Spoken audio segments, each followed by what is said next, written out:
I have a whole different sound setup. Hey, everybody.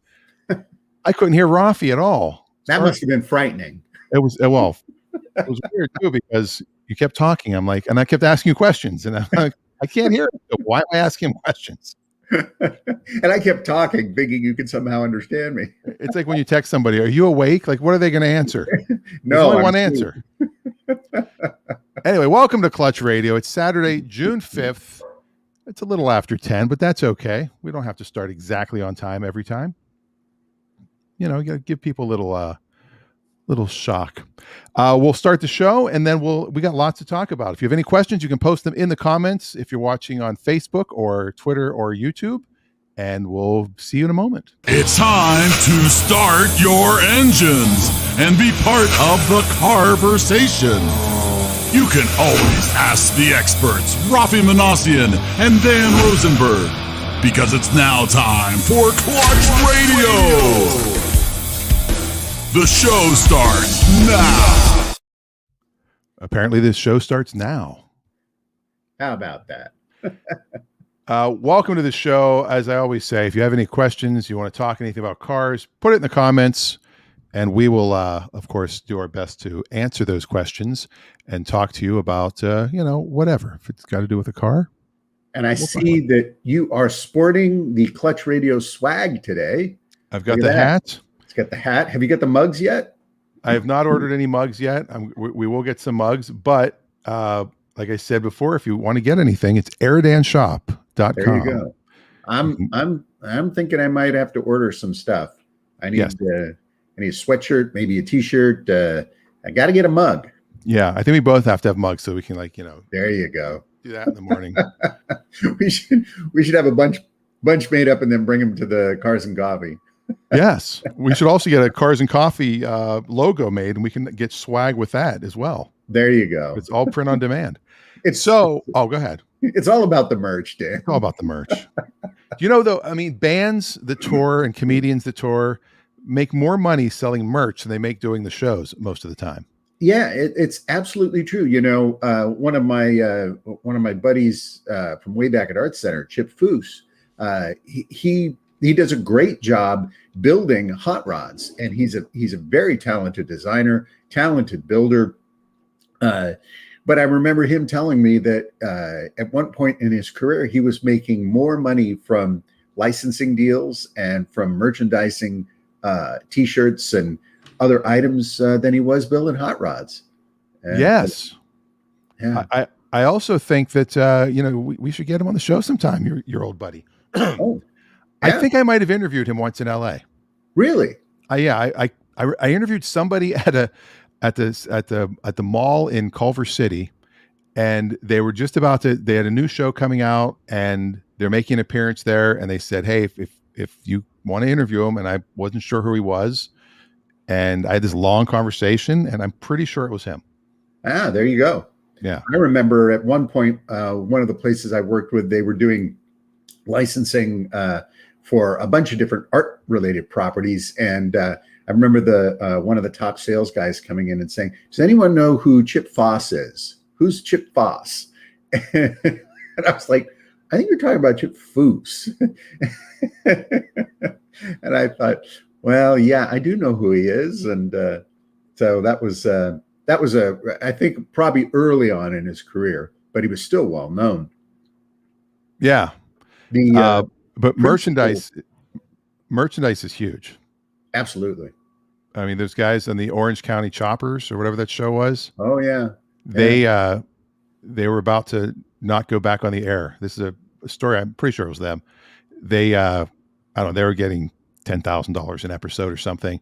And like for their fourth season, they're like, that's it. We want 100,000 or we're not doing it. And they go, well, they're offering you 25,000. Nope, we're not doing it unless we get 100,000.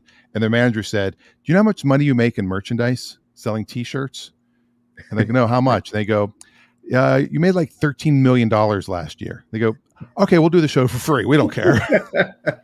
It's true. It's cheap advertising. All those shows are cheap advertising. Again, Chip used to tell me the first season he did Overhaul, and he said it was exhausting and he was paid next to nothing to do it. But it's an hour-long advertisement for their company. And the merchandise sales were just off the charts. Yeah. I mean, look at Pawn Stars. I mean, that place is packed with people. And when Yeah, I was in Vegas to see that, it's a tiny little pawn shop. And I walked in there and I could not believe how small it was, but I bought a shirt and I yeah, bought, I bought some of their merch. I didn't buy any of their actual crap that they're selling. sure. And most of it is crap, right? Yeah. But people come into there and they buy it. They buy it so they can say that they bought that crap from that place. Yes. Today is a listener centric show, a viewer centric show. So if you have anything you want to comment on at all, even if it has nothing to do with cars, we don't care. Jake actually started right off. He wants a better way to link to Facebook for the open.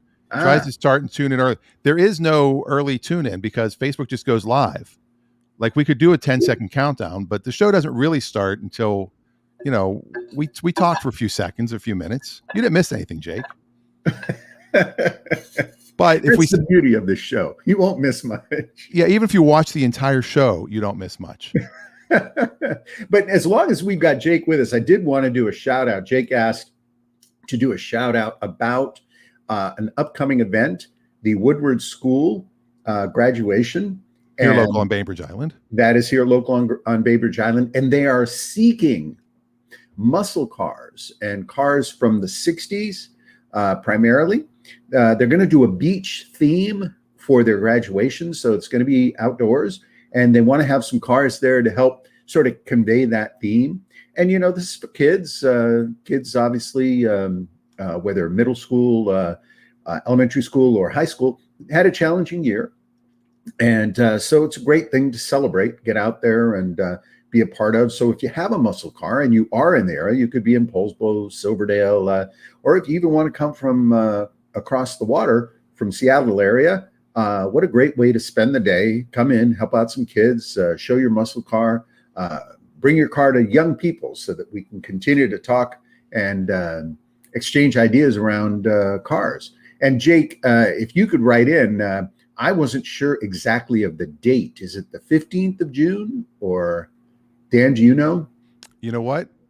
I think it's next Friday. Next Friday. I think so. I could be wrong. But Jake, if you would put in the comments, please, and anybody local, you could just pop by Jake's pickup, and Jake can give you all the info also. And while you're there, get a Sconut. Yesterday he had donut, because donut day was, I think yesterday. He had donuts and donut holes. If you ever wondered what happens to the holes in the donuts, Jake does think it's the 15th. Okay, there you go. So we'll get all the confirmation information. And then we'll post it so that people can know and help out in that way. Our good friend Ray Pepper has a comment about Turo, which is that rental service. Oh, yeah. His friend Jeff is near $3,000 in profits renting his Jeep out. He paid $7,000 for the Jeep, so a couple more months and the Jeep will be free. Good business model. He leaves a key in a lockbox at the rear of his house. And then he had a shift guy that picked up one of his cars. Said he used Turo in Hawaii, paid $85 a day to the owner as opposed to $350 a day. Yeah. To the rental car companies. I do think that model is going to make a big dent in rental car action, because especially with the prices today for rental cars, I've been looking at that Turo model and thinking about what can be done, from a larger expansion perspective. If you had a fleet of cars and you did the entire fleet through Turo, are you a rental car agency all of a sudden? Yeah. Well, we have people like at Tread, we have people that will sell a car and then they'll sell another car and they'll sell. I'm like, why do you have so many cars? Because we don't have dealers selling on our site. They're all private parties. I'm like, these are all registered to you. He's like, I was doing Turo. And at the beginning of the pandemic, they were all losing their ass because, these people went out and leased one guy had like 25 cars. Wow. And he had them all over. I think he was in San Francisco. Well, nobody was using these cars during the beginning of the pandemic. So he had to sell them quick. And, the ones he leased, some that he owned. Yeah. But you could actually get, crazy leases. Sometimes you'll see Chevy will do a lease on a Chevy Cruze and it's, $99 for a lease because they do this crazy, they need to move metal. So they'll go out and grab whatever. They don't care what car it is. They'll get a Hyundai Accent. They don't care. Yeah. And then the Turo system, you just have to either meet them or when I had my little car rental business, there was a service that we could have put in every car. It was about $500 where they could just use an app and it had to be a car that had like an OnStar or something that had remote capabilities. Sure. And they would wire into that basically, and the app would unlock the car. The keys would be in the car. It was pretty interesting. Yeah. And the insurance is covered by Turo if you want them to, or you can get your own insurance and make a little more money. But yeah, I mean, but it depends on the cars too. They want reliable cars. Obviously, Sure. your '06 Accord with 200,000 miles, they'll be like, yeah, we really can't do that one. Yeah, but it is basically like Ray says. It's basically like Airbnb for cars. Yeah. You know why Airbnb is called Airbnb? Tell me. Some guys were having a conference or something, and they either rented a house or they had a house that had space available, and they got a bunch of air beds. Oh. And they rented them out for people that were coming in for this conference. And so it's air, bed, and breakfast. So it's like air beds and breakfast. So that's where Airbnb. There you go. And they're pretty huge. They were hurting too for a while during the pandemic because no one was traveling. Yeah. But now, Airbnb is doing well again too, from what I see. Yeah. Well, it's a solid model, and I know a lot of people that were Airbnb places, and during the pandemic, it just was ghost town. And boy, they really felt the shift in the income because they'd gotten used to getting some of that money. And, yeah. And people did the same thing they did with houses. There was a guy in Seattle that was just renting apartments and not telling them he was going to do it as an Airbnb. He'd just go in as a personal rental or a lease. And then he was putting on Airbnb without telling the landlords. And he had, 10, 15 properties. Yeah. But let's cars. Go back to cars.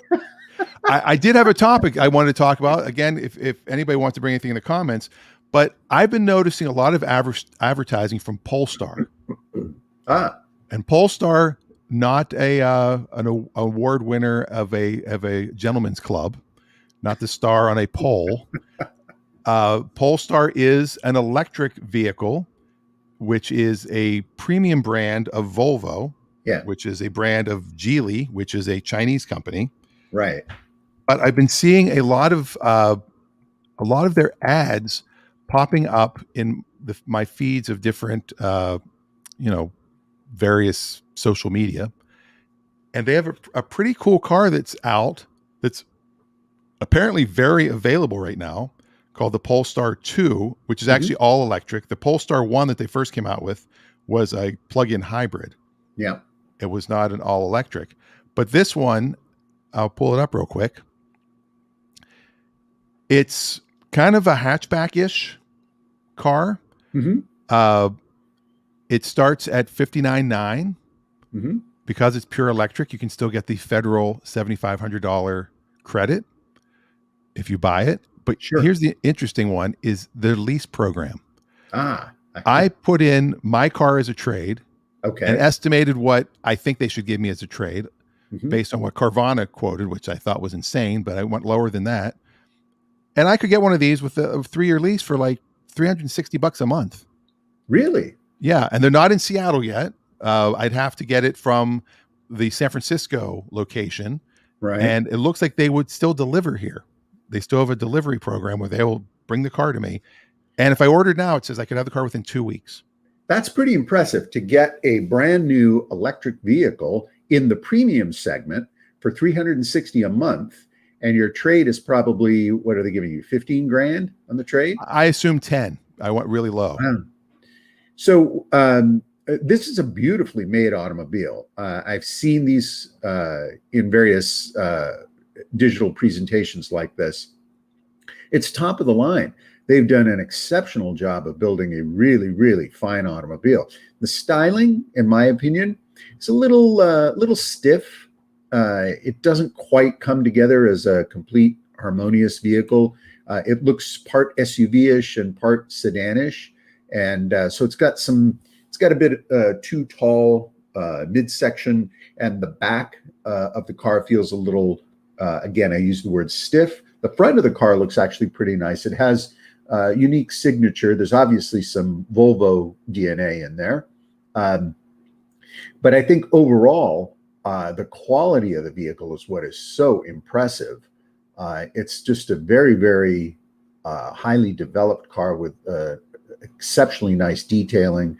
The interior on this car is, it's top of the line. You can't see an interior like that in a standard production car.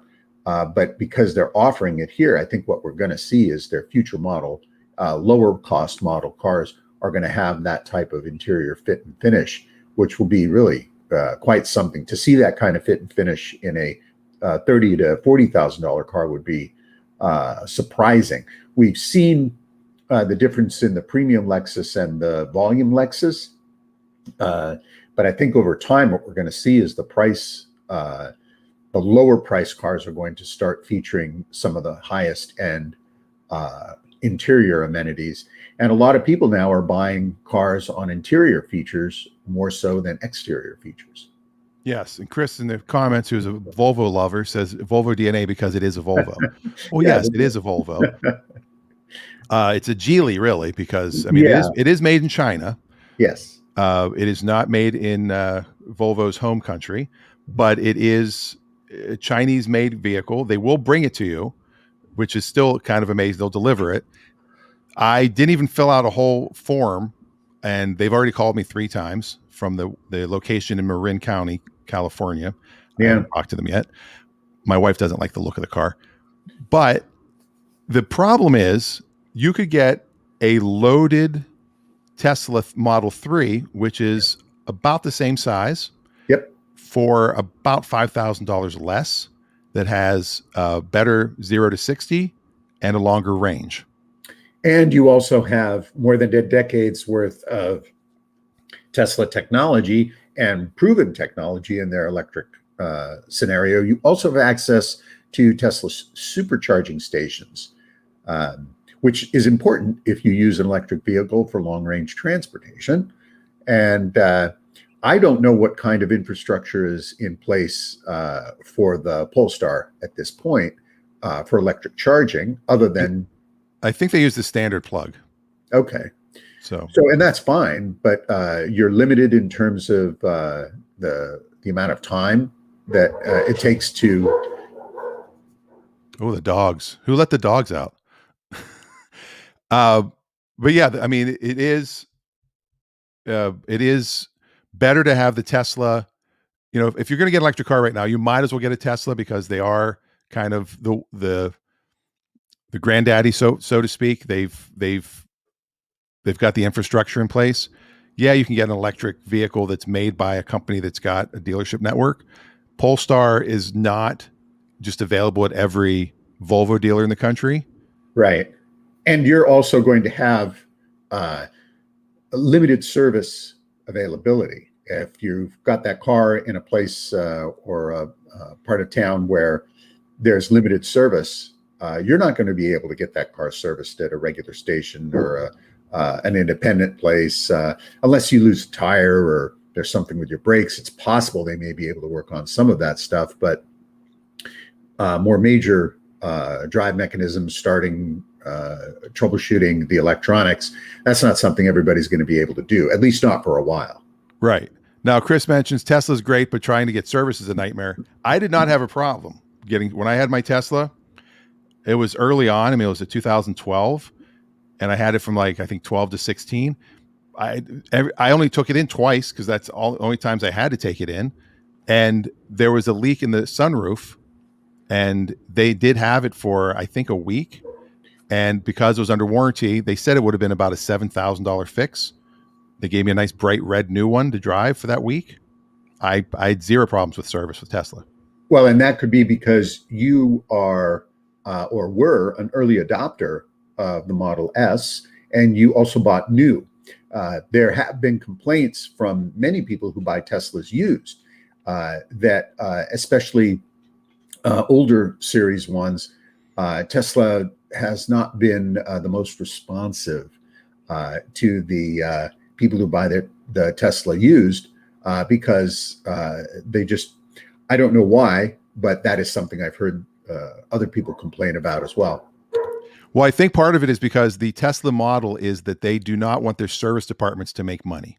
Whereas a traditional manufacturer, the service departments at a dealership, that's your profit center. That's where they make the money. And Elon Musk had said, it's ridiculous that we would want to make money on cars not working. Like, so every time I went in, like one time they said, oh, you know what? We upgraded the floor mats and they replaced all my floor mats for free. Oh, we updated the keys and they gave me 2 brand new keys and with a little, like a little snuggie to go around it. And again, it was early on, but I think if you're an owner and you buy from them, they do absolutely treat you different than if you buy from a private party and you just want to get your car serviced. I'm sure they'll put you on the schedule and they'll charge you a lot more potentially, especially if you're out of warranty. But they prioritize their recent sellers or the recent buyers.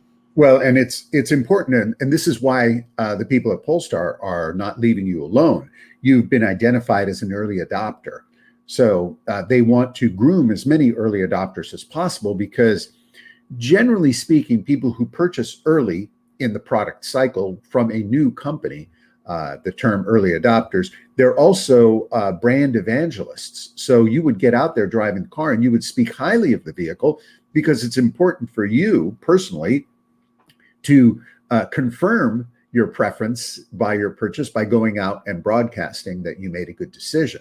So car companies, cell phone companies, computer companies recognize the value of early adopters and brand evangelists as part of the marketing mechanism that costs them no money. So they don't have to put in a lot of dough into outside advertising. They can simply build up.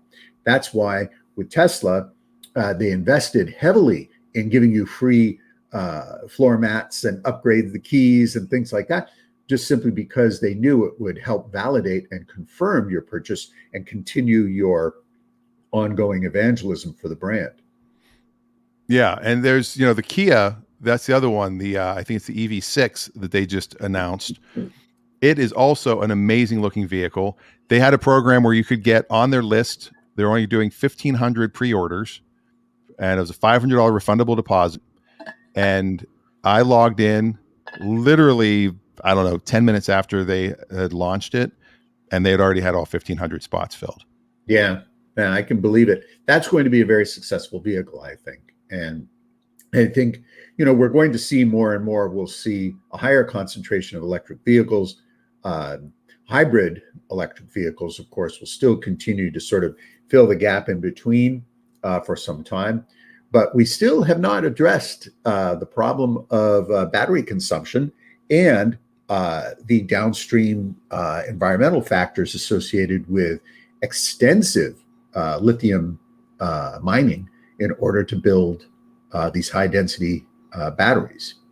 Yeah. Now I've heard a lot of talk about, being able to recycle and reuse these lithium batteries, these packs that they'd be able to somehow take the energy. I don't understand it. You probably do way more than I do, but if they can recycle these batteries and reuse them, they wouldn't have to keep mining lithium. They can basically mine it from the old batteries.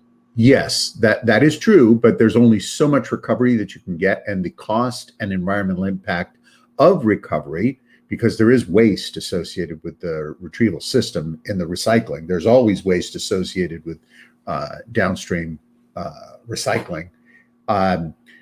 Is problematic because, in part, many of these lithium batteries have not been built for ease of deconstruction. They've been built to be, solid, not going to take them apart, not going to break them down, not going to recycle them. And that was also a big problem with cars manufactured in the 80s, late 70s, 80s, and 90s. Now, cars manufactured in the 40s and 50s, very easy to recycle a car from the 40s and 50s. If you had a junkyard, you separate the glass from the metal. And there was a little bit of rubber and some hoses and things like that. But it was, it wasn't complicated. Today, a car from the 80s or 90s, it's impossibly difficult because many of those parts have not been identified. They've not been molded as thermoplastics and various PVCs and ABSs and things like that. So trying to dismantle a car from that period and separate all the components, the pieces, the metals, melt down the circuitry, all of that stuff is extremely difficult, very expensive. The downstream costs are very expensive. The newer cars now, because we've been thinking about recycling post 2000, probably post 2005. Many of these newer cars now, the manufacturers have stampings on the plastics, so you know what type of plastic it is. The materials have been designed to be recyclable, and they're grouped in recycling segments. BMW has a fantastic program where I believe it's their i3. It's entirely recyclable. And so if you're done with an i3 or you wreck one, BMW takes it, they'll dismantle it. And through their recycling system, it's a very efficient recycling process that puts the raw materials back into the manufacturing stream. Yeah, I saw one sitting in the recycling bin at the dump the other day, just a BMW i3. Somebody just lifted it up and threw it right in there. And they're like, all right, just recycle it with my cans and my bottles. But I know that Subaru, their plant in Indiana is a zero waste plant to start with. Yes. And then their vehicles are like 99.9% recyclable. And one of the disadvantages, they used a lot of soy-based things in the seats and in the wire. And if you park it in the wrong place, you're going to get some rodents that might be living in that soy and eating that soy. Yeah, the big challenge is soy-based electrical wiring, the insulation on the electrical. If your insulation is not fully contained in a chamber or a section of the car, mice will get in it, and there's something sweet in the soy that they like. And boy, they'll chow down on that stuff. And exposed wiring, if you eat away at the insulation, you'll get a short that will be very, very difficult to detect. And a mouse will do some serious damage to the electrical system in your car. Yeah. So there's good and bad to everything, I guess. Yep. So the electric cars, the EVs, probably by 2023, you're looking at every brand will have at least one.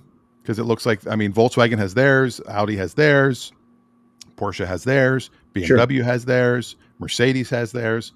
I almost think they all might have one now, but they're becoming a lot more mainstream. The Chevy Silverado truck that's coming out will probably, if they can get out early, they'll be the Tesla of trucks, because or the Prius of trucks. I still am a big believer that you call your new vehicle something new, not just an electric version of an old vehicle. Like the Silverado should have been, it's called the Lightning, which is, that's great that they're using the Lightning term again, but they should have called it something different. Like the Polestar is not just called Volvo. Is it the Silverado? Is it the Chevy that you're talking about? Because no, you're right. It's Ford F-150. Yeah, there you go. F-150 Lightning. There you go. It's the F-150. That's the first one that's coming out. I know Chevy is working on a hybrid truck. Theirs may not be out to market ahead of the Ford, the F-150. But there's, look, every car company has to do this. And one of the reasons why is because with the genie out of the bottle regarding electric power for vehicles, it's the other very beneficial surprise is that it's actually cheaper once you've invested in the infrastructure to build an electric car. There are fewer components, there are fewer things to go wrong with a vehicle. Your long-term drivability, the safety, the engine cycling, all of that stuff, much, much, much better, easier to make. It's easier to build an electric car than it is to build a petrochemical burning car. It's also easier to maintain too, especially with integrated software into the entire drivetrain. So that makes it a lot easier. So it's not surprising to see major manufacturers shift to electric cars, but it will be a long time before petrochemical burning vehicles are off the roads entirely. Yeah. The technology there to do hybrid for everything. And even if it's something as simple as, just a auxiliary motor to help with the horsepower and to shut the car off when you're at a stoplight and go in low speed mode and the electric motor.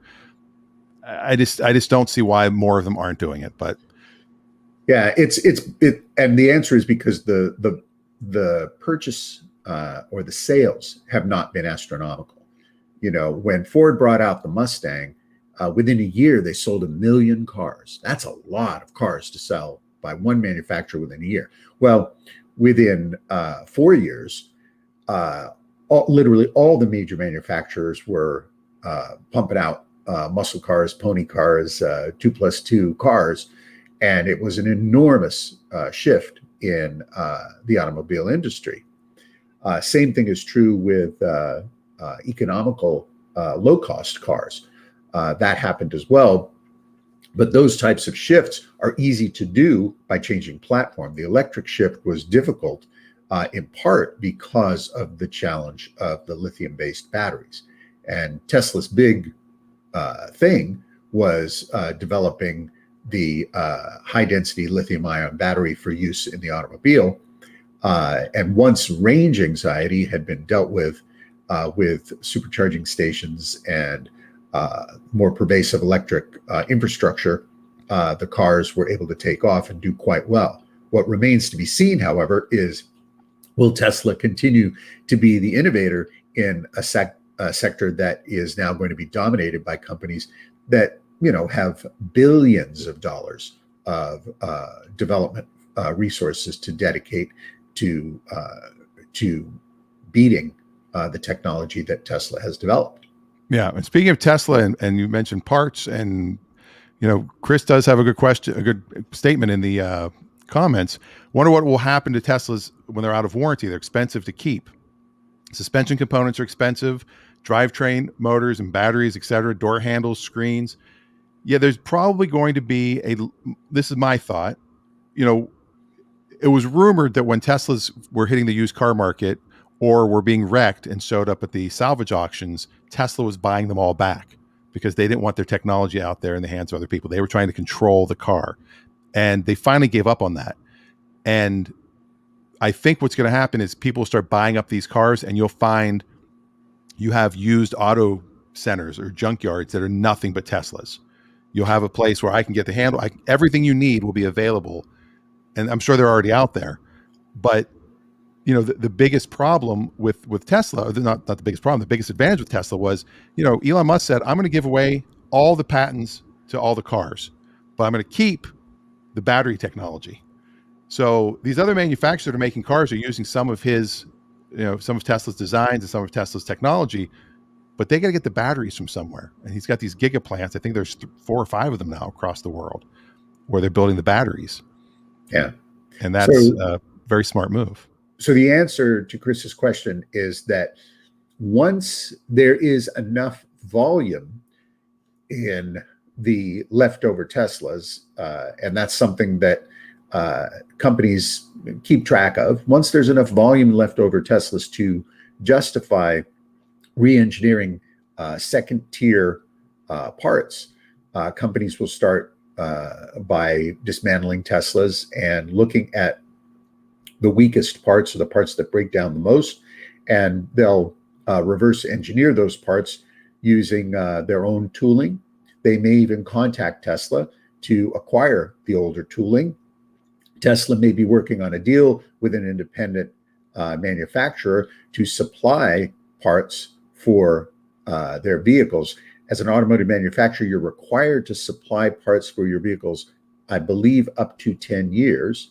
And then after that, second tier and then third tier automotive suppliers can fulfill the market need. And recycling centers, we used to call them junkyards. Junkyards will make will begin by filling the gap, offering them based on availability of cars that are no longer functional. But if the demand is high enough, then their companies will start manufacturing them. This happened with the vintage car market. What if you need kingpins for your 1949 Cadillac? Well, somebody's got to make those. And lots of people are making them. Second tier manufacturers, you see them displaying their wares at SEMA shows all the time for the restoration car market. And eventually Tesla will have a series of second tier manufacturers that will supply parts for your Tesla. In your lifetime, Chris Frank, you will probably find a fully restored Tesla on display at some major car show. And people will say this was the first Tesla, the Tesla Model S. and I fully restored it. I repainted it. I redid everything. I used Tesla OEM parts that I collected when I was 25 years old. And this car is one of the best 2012 Tesla Model S's still in existence. Yeah, and you look at the Roadster, the original Tesla, which is built on a Lotus platform. Right. Those are so crazy expensive now, if you can find them. Yeah. And you rarely see them come up for sale. People are holding on to those like collector items. Well, and people are holding on to them because nothing goes wrong with those cars. They're so simple, so basic, so well engineered, and Musk has done a very good job of encouraging those owners to hold on to those cars because he knows, again, that they're evangelists for the Tesla brand, and they're the very first that were on board with those cars. They are pretty amazing cars. If you have not had the chance to drive one or use one for any period of time, they are literally rocket ships. You've got to be really, really careful when you drive that car because it will do just about anything that you ask it to do. And most drivers don't have the capability to fulfill the power and performance of that car. But it's a very, very lightweight, nimble, and extremely fast sports car. Yeah, and the amazing thing too with Polestar is the Polestar 1 was sort of a sports car. Let me bring it up real quick. I mean, it's a coupe. Yep.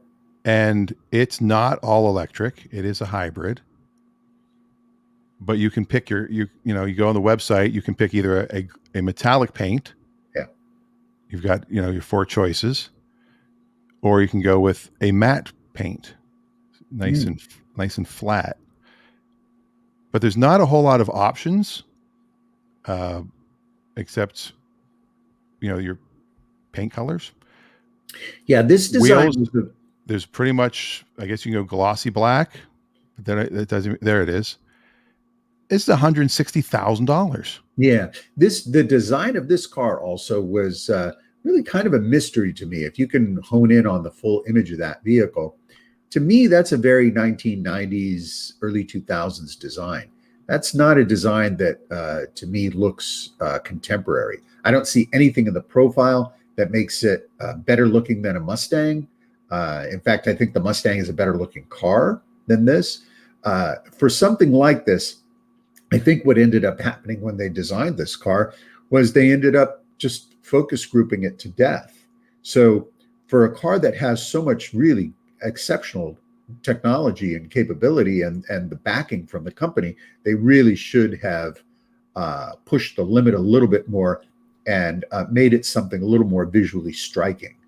And they're just, car companies, oftentimes they have to play very conservative with their designs in order to get as many people to consider the vehicle. But in my opinion, with this car, they should have done something a little bit more adventurous. Yeah. And it's almost like they're following the Tesla playbook. Let's do an overpriced, expensive sports car. I'll use finger quotes because it's really not a sports car. And then come up with our sedan model that's more affordable. Yeah. And, nowadays, there's no such thing these days as a sports car in the contemporary automotive market anymore, because what car companies are manufacturing is they're manufacturing all cars with extreme performance. And it's just the package that differs now, because Tesla's SUV it'll clean the clock out of most Porsches. It's so freaking fast, and it handles very, very well as well. So you've got all kinds of performance vehicles. The Porsche Cayenne Turbo is an unbelievable car. Lamborghini makes an SUV. It just goes on and on. And so the idea originally for a sports car was a small, lightweight, 2-passenger vehicle that had no amenities whatsoever. It was basically just an engine attached to a chassis, and off you went. And the body was very, very minimal. Now, if you look at what lives up to the true definition of a sports car today, the only thing that remains is the motorcycle, because motorcycles don't have backup cameras. They don't have, all the interior comforts and conveniences. They don't have leather lined seats. They don't have retractable sunroofs. And most contemporary sports cars have all that stuff. But a motorcycle doesn't, because it's the driving experience that sports cars originally offered, and motorcycles still retain that authentically. Yes. Adam in the comments says he saw a pink Tesla yesterday. He's guessing it was a paint job and not the original. It was a wrap, probably. It could have been a wrap, or it's probably if it was the light pink, it was probably like the one I'm showing here. It was probably a Mary Kay.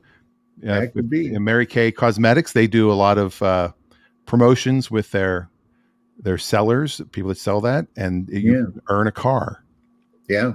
And I know that with the Cadillac Alante, which we've mentioned many times, that the Mary Kay pink was actually a color you could order from the factory as a Mary Kay Diamond Plus or whatever the heck you had to be. Yeah. Pink has been a pretty kind of an important color for a lot of different cars.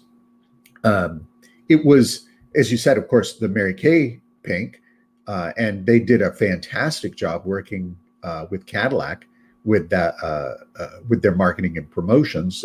You get a Cadillac if your sales are high enough, and it's a pink Cadillac, and everybody knows if you see a pink Cadillac, that's it's a Mary Kay car. But also Playboy did an entire series, an annual series of Playboy Playmate cars, and the cars were always painted pink. So when they gave a car to a Playboy Playmate, they had it painted pink, and you see them come up for auction every once in a while, Playboy Playmate cars in Playboy pink, and they sell for a bit of a premium over the regular automobile because of that history. And you, of course, being from Los Angeles, know about Angeline. Angeline, of course. Angeline is, for those who don't know, let me pull up a picture of Angeline. I have a really funny story about Angeline. Now, Angeline is, correct me if I'm wrong, Dan, you know more about cultural history in the entertainment world. I believe she's the first no talent, self-promoted individual. And she started doing this way before the internet. Her promotion was primarily through the billboards on Hollywood Boulevard or Sunset Boulevard. She was dating a guy who owned 30 billboards across. That's how he made his living. He owned 30 billboards in the Los Angeles area, and he would have billboards that just said for lease or this space available. And she said, "Why don't you put my picture up there when they're available, if they're not being rented?" And she had this persona of she was on every billboard, everywhere. And she had a bright pink Corvette. Yes, like Barbie. Yeah, and it was kind of her thing. She was a platinum blonde, and it was a big thing. And everybody who drove up and down Sunset Boulevard, it wasn't. Everybody was like, "Wow!" Everyone knew Angeline, and she'd done nothing. She wasn't in the movie. She couldn't act. She wasn't a singer. She just had billboards with her. She had billboards, and then when he died, he left her the billboards. Oh my goodness! So and then I'm sure Viacom or somebody manages all the billboards. But when I worked at La Brea Chevrolet, they had a deal with her that they would give her a Corvette every 2 years. They would lease her a Corvette in exchange for a billboard.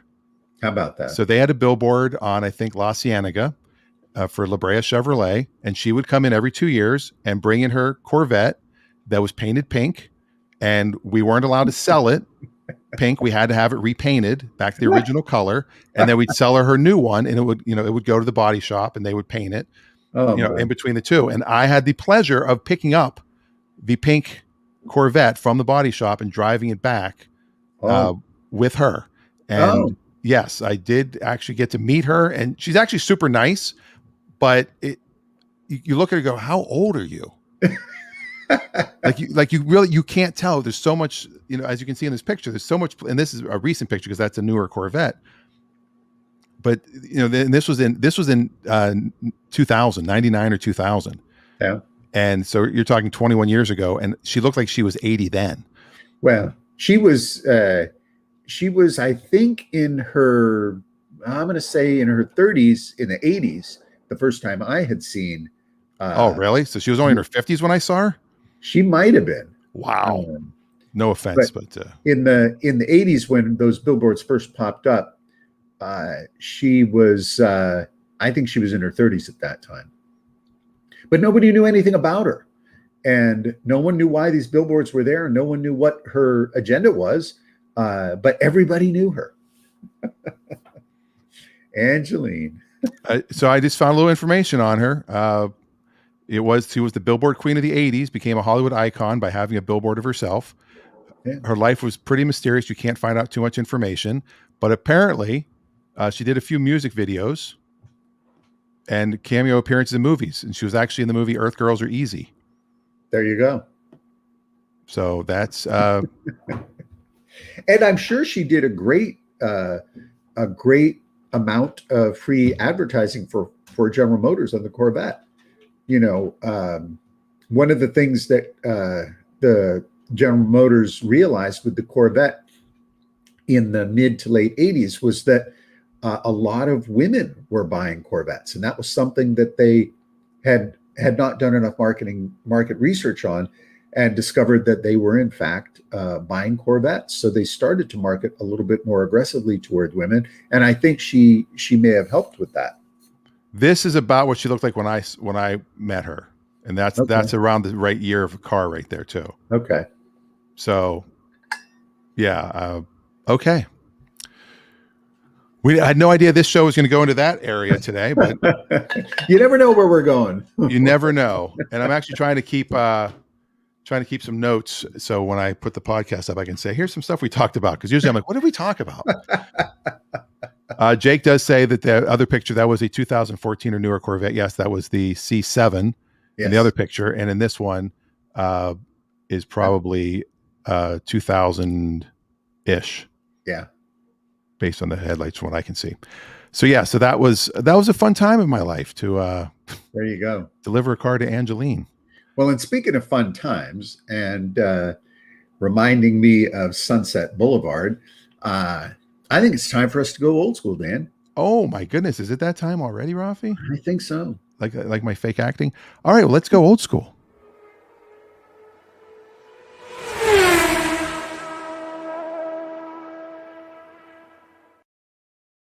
Well, today we're going old school, and with old school, we like to try something different once in a while. And this is a car that many of you might not remember.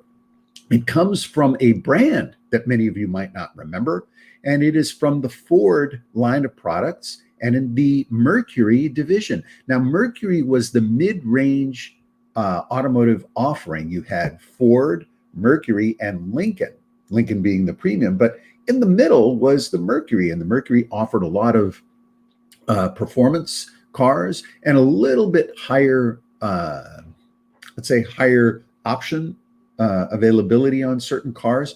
And over time, the Mercury division started to establish itself as quite different and unique, so they could take a few more risks as well that Ford couldn't necessarily take. So they took that risk in 1970 when they decided to import a car that was being manufactured in Germany, and that was the Mercury Capri.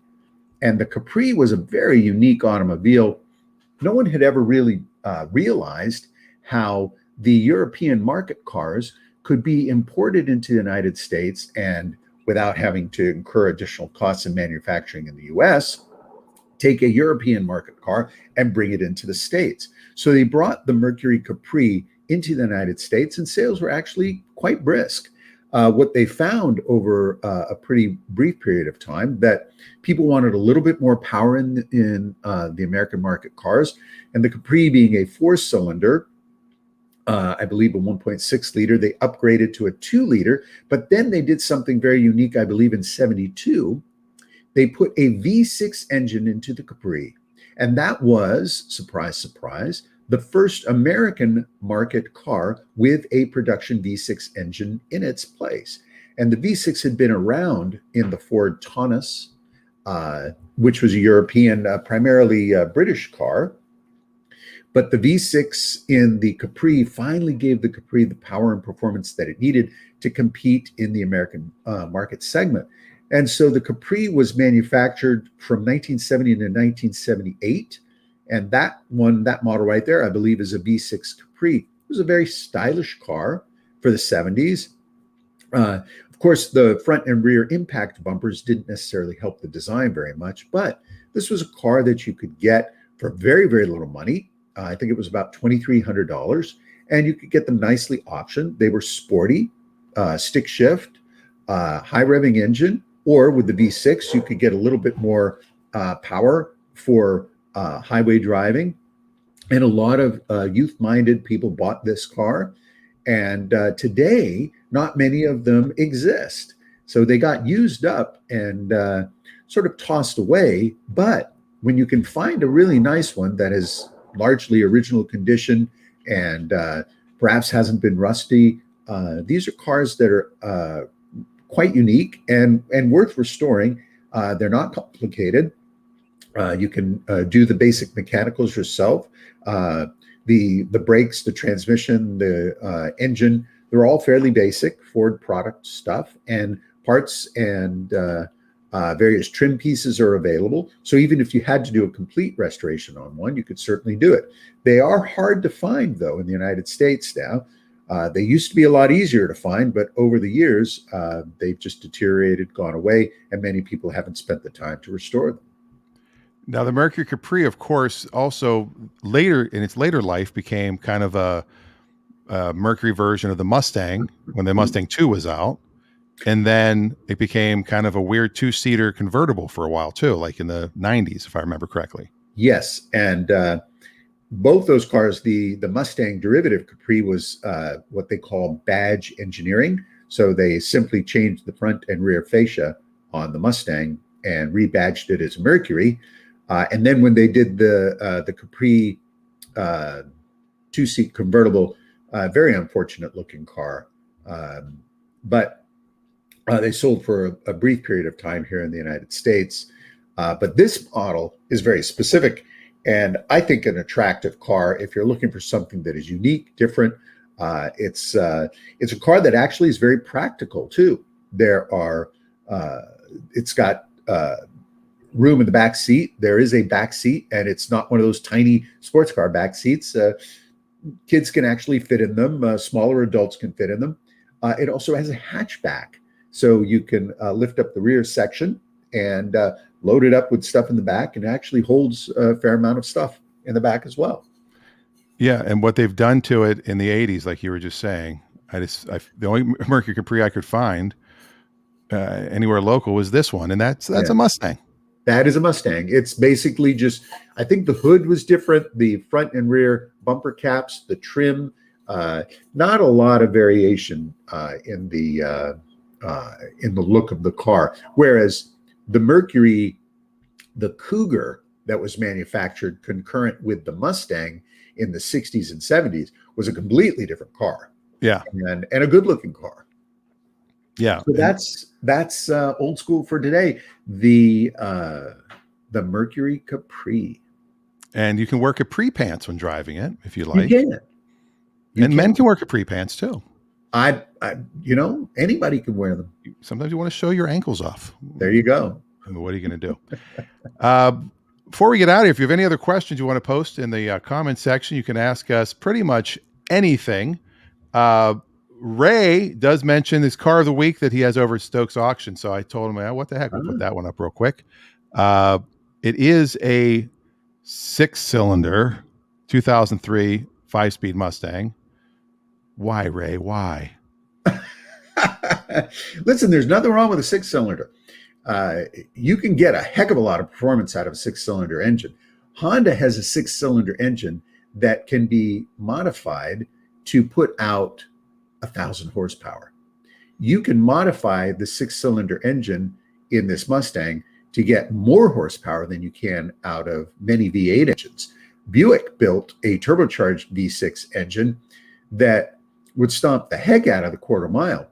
One of my buddies has a V6 turbocharged GNX, and that car runs 8-second quarter miles, and it's a door slammer, which is unbelievable. Door slammer, by the way, is a term for cars that you can open and close the doors. Usually on drag cars, they will weld them shut or bolt the doors shut, saving a little bit of weight. But there's Ray's car, so no shame in a V6.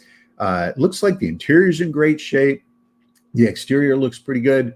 That's a great car for somebody who wants to have a fun car. They can spirit around in and not have to worry too much. You could probably, Ray says, I would sell this to my 91-year-old mom. He's not sure if she can drive a stick. How can you not know if your mom can drive a stick? Ask her, for crying out loud. If she's 91, she's got to be familiar with how to drive a stick shift car. I mean, automatic transmissions were not, everywhere in the 50s and 60s. All right. Now that everybody's beating me up about saying why, I understand that they're sixes, and I understand they do make good sixes. But when you're buying a Mustang, you want the V8, you want the 5.0, you want the GT, you want the big engine. That's all I'm saying. I don't want the 4-cylinder, for crying out loud. Okay.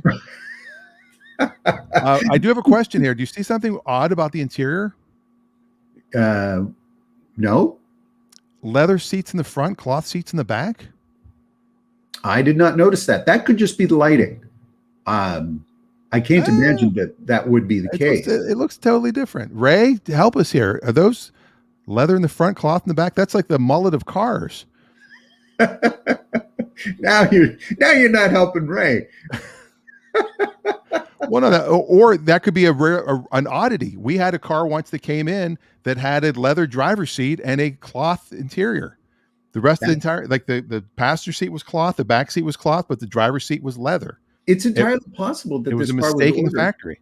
It's entirely possible this car was ordered with leather front seats, but a standard interior. Yeah, he just said, you're correct. Why is that? Why am I correct? I don't know. It doesn't happen that often. But when it does happen, ask my wife. She'll tell you why I'm correct. I'm guessing, and I could be wrong here, that somebody got a deal on some nice leather seats and put them in this car. That's entirely possible. The other thing that's possible is they may have ordered that. Sometimes that does happen. But you're right. That's leather in the front and cloth in the back. Yeah. I mean, those might actually even be GT seats. Could be. Somebody was at a junkyard and they saw a wrecked car. Hey, how much are the seats? $50. All right. And they grabbed them, put them in their car. They're definitely more comfortable. Yeah. Yeah. And they're more durable too. Yeah. So I used to have this exact car. I had a 2000 that I bought in New Orleans. There was a huge, huge hailstorm. I might have told this story before. And if I did, who cares? I'll tell it again. There's a huge hailstorm in New Orleans. And, I was doing stand up at the House of Blues outdoors, and they had this big plastic tarp over the stage and over the audience, because it rains in New Orleans, and this hail was breaking through the plastic. Like the audience, they're running for the cover. I go out to my 96 Toyota Corolla, and there are 212 divots in my car. You counted them. I did. I wanted to know if it had more or less than a golf ball. Oh my. And State Farm Insurance was very good. They had a drive-through set up at a out of business Walmart or Kmart or something, and you drove right in and they handed you a check. And a Ford dealer had a big sale. They're like, our entire inventory has been hail damaged. The insurance company has paid us out and you get to join in the savings. And I walked in, I said, what Mustang has the least amount of hail damage? And the guy goes, I have a red stick shift. I think it might have been a 4-cylinder. If they made a 4 in it might have been a 6. Whatever the smaller one was. It was a base. It was a 4. It was a 4.3 liter. Base. It was as base as you can get. It had 2 divots on it.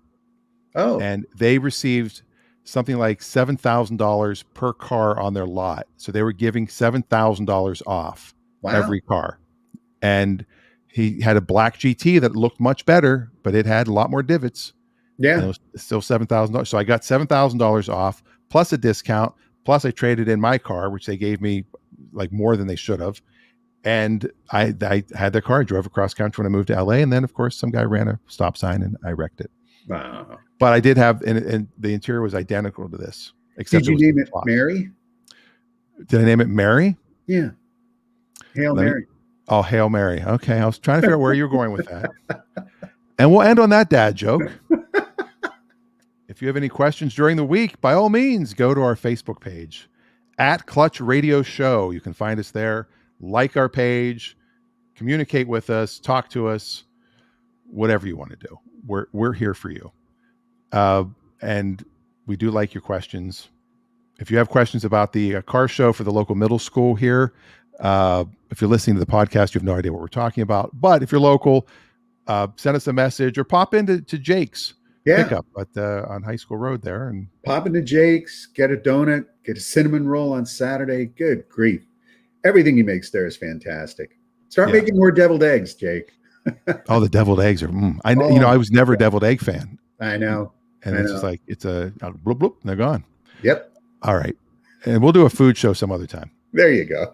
Well, thanks for watching Clutch Radio. Thanks for listening to the podcast, and thanks for tuning in each week.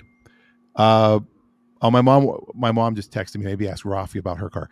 We're having some issues with my mom's Honda Civic, so it might be leaking. We're not really sure. I haven't had time to look at it yet, but I do know where there's a really nice Kia Optima your mom could use as a replacement if we have too high costs on. I thought about that. Deviled eggs are today, by the way. Jake just put in the comments. Excellent. Cinnamon rolls are Sunday. Cinnamon rolls Sunday. Oh, Sunday. Oh, I thought that was Saturday. Deviled eggs are today. All right. So Raffi and I may have to go visit my mom and take a look at the car and figure out what's wrong. And it might have a water leak. It might have an oil. We're not sure. It's an old Honda, but that nice Kia Optima should be in your driveway. Yeah, we'll have to have. I got to get my wife to take a look at it, and we'll go from there. That was the one we talked about last week. All right. Well, that's the show. We'll see you next time. See ya.